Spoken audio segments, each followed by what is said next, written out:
ये अरे भाई ये तो बहुत आगे पहुंच गया। हाँ बहुत जल्दी में हूँ मैं 21 से भी डर लग रहा है। छत्रसाल नहीं, छत्रसाल प्रशस्ति से हम ले रहे हैं निक्सर।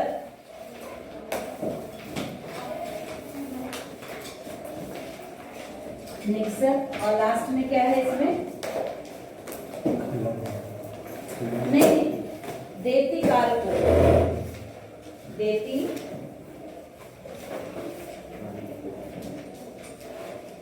काल को। ये आपका है पेज 23। पेज 23 पे आप देखोगे ये पद्यांश है और पद्यांश का नंबर आप डालोगे 1। पहला पद्यांश है छत्रसाल प्रशस्ति का। निक्सत म्यांते मयूखे प्रलय भानु कैसी, फारे तमतोय से गयंदन के जाल को, लागती लपकी कंठ बैरिन के नागिन सी, रुद्र ही रिझावे दे दे मुंडन की माल को। लाल छिति पाल छत्रसाल महाबाहुबली, कहाँ लो बखान करो तेरी करवार को, प्रतिभट कटक कटीले केते काटी काटी, कालिका सी कलकी कलेऊ देती काल को। यहाँ पे छत्रसाल के, महाराज छत्रसाल के शौर्य का वर्णन करके उन्होंने लिखा है। मतलब छत्रसाल को इतना शक्तिशाली बताया कि वो तो खुद भी शक्तिशाली हैं, लेकिन उनकी तलवार का तेज इतना ज्यादा है कि तलवार की चमक से शत्रु सेना भयभीत हो जाती है और तलवार की मार से इतनी तेज तलवार की धार है कि सीधे गर्दन कटती है। और वो एक शंकर भगवान जो मुंड की माल पहनते हैं वैसे नरमुंडों को इकट्ठा करने का काम करती है छत्रसाल की तलवार। तो यहाँ पे ये पूरे पद्यांश में छत्रसाल की तलवार के बारे में भी है और छत्रसाल के बारे में वर्णन है। तो सबसे पहले आप क्या लिखोगे? संदर्भ, उसके बाद आ जाएगा आपका प्रसंग, उसके बाद व्याख्या, उसके बाद आप विशेष में भी जो पद्यांश की विशेषता है वो लिख सकते हो सबसे नीचे। ये आपका व्याख्या करने का तरीका है, संदर्भ प्रसंग व्याख्या। ठीक है, उसके आप लिख लो संदर्भ में। संदर्भ कल वाला किस किस के पास लिखा हुआ है? आप लिख लो पूर्ववत। बेटा ये जो वर्ड है पूर्ववत मतलब पहले की तरह, है ना? ये कभी भी एग्जाम में लिख के नहीं आना है। एंजल हार्ट में हमने पढ़ लिया, बोर्ड में ये वर्ड कोई नहीं पढ़ेगा पूर्ववत। हाँ, एंजल हार्ट में जहाँ जहाँ मैंने क्लास में लिखा है, जो लोग नोट्स बनाते हैं ना उनके लिए है कि आपको बार बार संदर्भ नहीं लिखना पड़े, तो आप संदर्भ के सामने लिख सकते हो पूर्ववत। हर पद्यांश के आगे पूर्ववत नहीं लिखा जाता। यदि वो एक कविता से है, एक काव्य खंड से है, एक पद्यांश से है, एक ही पद्य खंड से है, तो आप पूर्ववत यूज कर सकते हो। तो ये हमने शौर्य गाथा से ही लिया है, कल भी हमने शौर्य गाथा से लिया था, इसलिए हमने आज लिख दिया पूर्ववत। उसके बाद पूर्ववत में क्या है? प्रस्तुत पद्यांश हमारी पाठ्य पुस्तक हिंदी के पद्य खंड शौर्य गाथा से अवतरित है या उद्धृत है। इसके हाँ, महाकवि भूषण। ओके, प्रसंग में क्या आ जाएगा? लिखो आप लोग। प्रस्तुत पद्यांश में, प्रस्तुत पद्यांश में कवि भूषण ने, महाकवि भूषण ने, प्रस्तुत पद्यांश में महाकवि भूषण ने, महाकवि भूषण ने महाराजा छत्रसाल के, महाराजा छत्रसाल के वीरता वर्णन के साथ साथ, हाँ छत्रसाल वीरता वर्णन के साथ साथ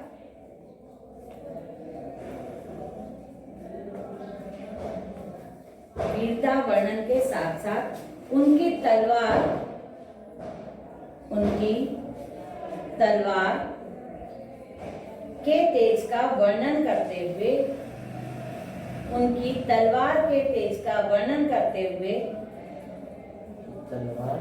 तलवार की तेज का तलवार के तेज का है ना, तलवार के तेज का वर्णन करते हुए कहा है डैश। उसके बाद हम लिखेंगे व्याख्या। कवि भूषण कहते हैं, अश्विन महाराजा छत्रसाल की तलवार उनकी जीवन संगिनी की तरह, महाराजा छत्रसाल की तलवार उनकी जीवन संगिनी की तरह हर क्षण उनके साथ रहती है। जीवन संगिनी की तरह, जीवन संगिनी की तरह महाराजा छत्रसाल की तलवार उनकी जीवन संगिनी की तरह हर क्षण उनके साथ रहती है। तलवार म्यान से निकलते ही, तलवार म्यान से निकलते ही, म्यान आधा म, तलवार म्यान से निकलते ही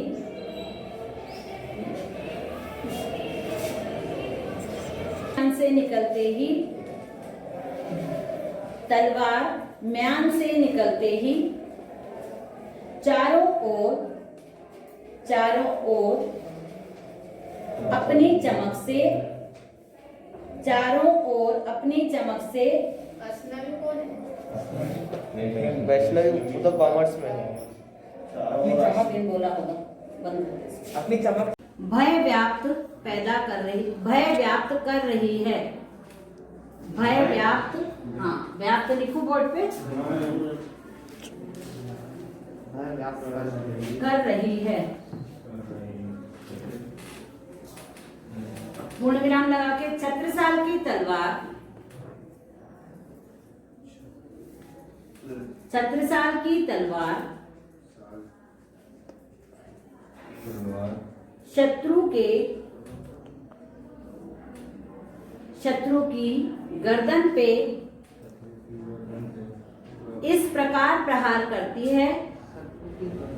शत्रु की गर्दन पे इस प्रकार प्रहार करती है, प्रहार करती है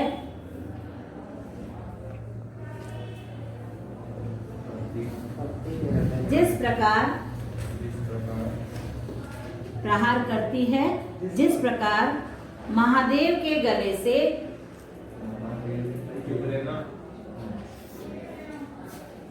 महादेव के गले से नागिन लिपटी रहती है। नागिन, नागिन नहीं, अपन को पता नहीं, दोनों रहती है। नागिन लिपटी रहती है, नागिन लिपटी रहती है। पूर्ण विराम लगा के कवि भूषण, कवि भूषण, कवि भूषण कहते हैं, छत्रसाल की तलवार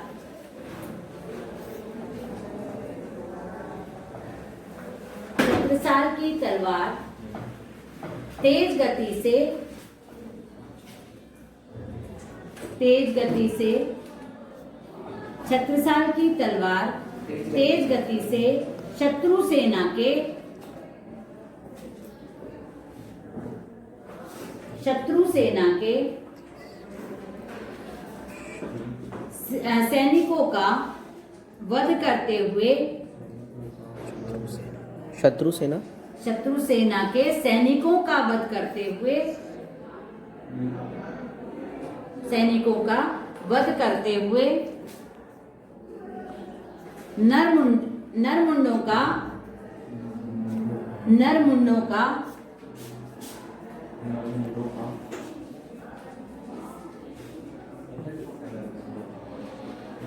समायोजन कर रही है।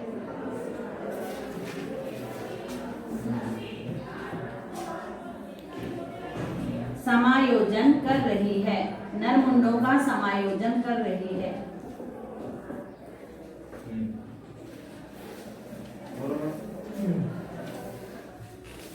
जिसका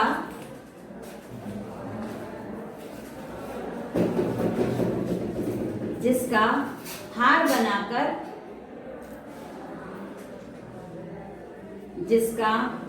बनाकर काल को समर्पित,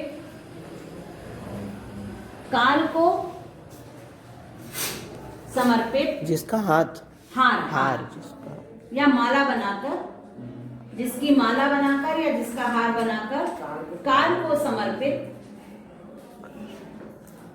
किया जाना है।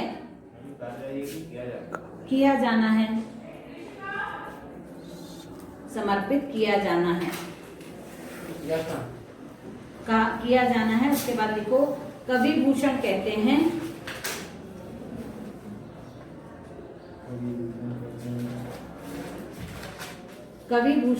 हैं छत्रसाल की तलवार का वर्णन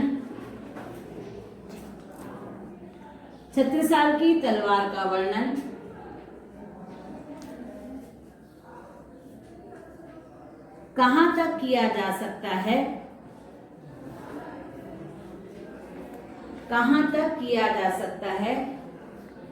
छत्रसाल की तलवार का वर्णन कहां तक किया जा सकता है? यह कालिका को प्रसन्न करने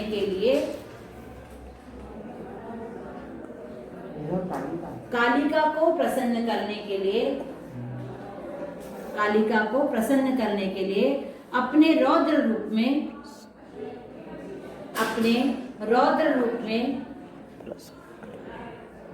काम कर रही है। प्रसन्न करने के लिए अपने रौद्र रूप में काम कर रही है। यह कालिका को प्रसन्न करने के लिए अपने रौद्र रूप में काम कर रही है।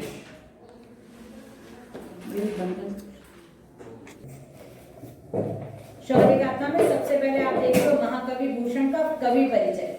मैं इसमें से आपको ऑब्जेक्टिव्स बता देती हूँ, या आपको महत्वपूर्ण जो हमने लिखे हैं, लाइंस लिखी हैं, उनको एक बार आप देख लो, रिपीट करो। जिसके पास बुक में नहीं लगी है वो अभी लगा लो।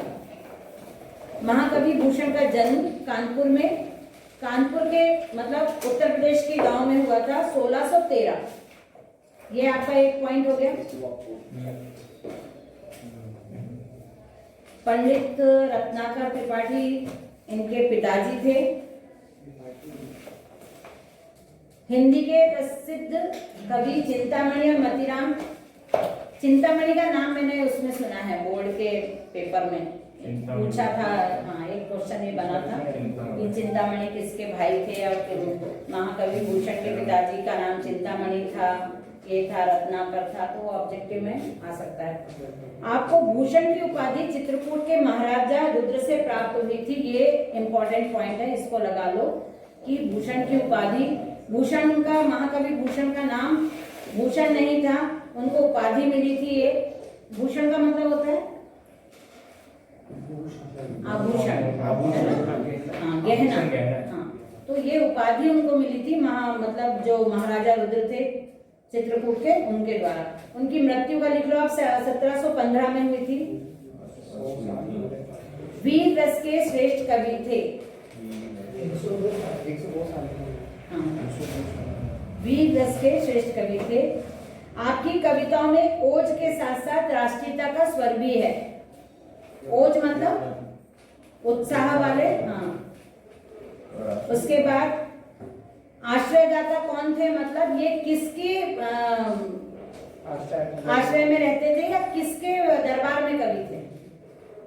कई राजाओं के, लेकिन शिवाजी महाराज और छत्रसाल का वर्णन इन्होंने किया है, तो इनको शिवाजी महाराज के आश्रय में रहे थे। शिवाजी महाराज को इनका आश्रयदाता कहा जाता है। भूषण ने छत्रपति शिवाजी और छत्रसाल की युद्ध वीरता, दानशीलता, दयालुता एवं धर्मपरायणता का कविताओं में व्यापक वर्णन किया है। पहले के कवियों का यही काम होता था कि वो जिस राजा के आश्रम में रहते हैं, जिस राजा के दरबार में कवि हैं, वहां पे वो उनके ही विषय में कविताएं लिखते हैं, उनके प्रकृति प्रेम के बारे में, उनके दया के बारे में, उनकी दानशीलता के बारे में, उनके युद्ध वर्णन के बारे में, उनकी वीरता के बारे में बखान करने का काम ही कवियों का होता था। भूषण की 3 ग्रंथ बहुत प्रसिद्ध हैं या बहुत महत्वपूर्ण हैं। शिवाभूषण, शिवा बावनी और छत्रसाल दशक, ये आते हैं ऑब्जेक्टिव में, तो इन तीनों को आप याद रखना, अंडरलाइन कर लो। भूषण को हिंदी साहित्य का प्रथम राष्ट्रीय कवि माना जाता है, इसको अंडरलाइन कर लो। हिंदी साहित्य का प्रथम राष्ट्रीय कवि, नीचे 3 ऑप्शन आएंगे या फिल इन द ब्लैंक्स आएगा, आपको भूषण लिखना है। भूषण की कविता की भाषा ब्रज है, अरबी फारसी के शब्दों का प्रयोग किया है, ये छोड़ सकते हो आप। कोश गुण की प्रधानता है, ये मैंने विशेष में लिखवा दिया है, तो आप प्रश्न उत्तर लिखो, वहां पे भी इसका प्रयोग कर सकते हो। ये रीतिकाल के कवि थे, तो आपको काल यदि जब आप पढ़ते हो तो यदि रीतिकाल और भक्ति काल, वीर गाथा काल, ऐसे काल जब आते हैं तो रीतिकाल यदि आता है तो उसमें भूषण का नाम आप डाल सकते हैं बस। इसके बाद केंद्रीय भाव में पूरी कविता में शिवाजी महाराज के शौर्य का वर्णन है, दूसरा में छत्रसाल की तलवार और छत्रसाल के वीरता का वर्णन है। तो ये आपका शौर्य गाथा पूरा हो जाता है। शौर्य गाथा के एक बार आप लोग जब भी आपको टाइम मिले या जब आप इसका रिवीजन करो, आप इसके शब्दार्थ जरूर पढ़ लेना।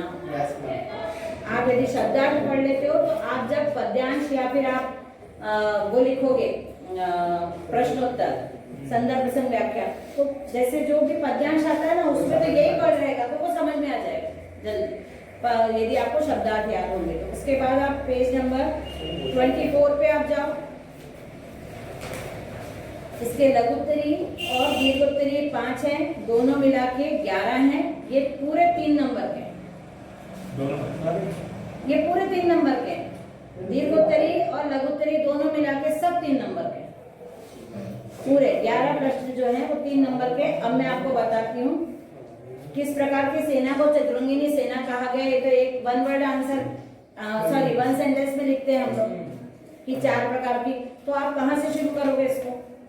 हाँ, मतलब आप उनके द्वारा लिखित है, और ये शौर्य गाथा से लिया गया है ये प्रश्न, और ये शिवाजी महाराज के शौर्य का वर्णन करने के लिए भूषण ने लिखा है।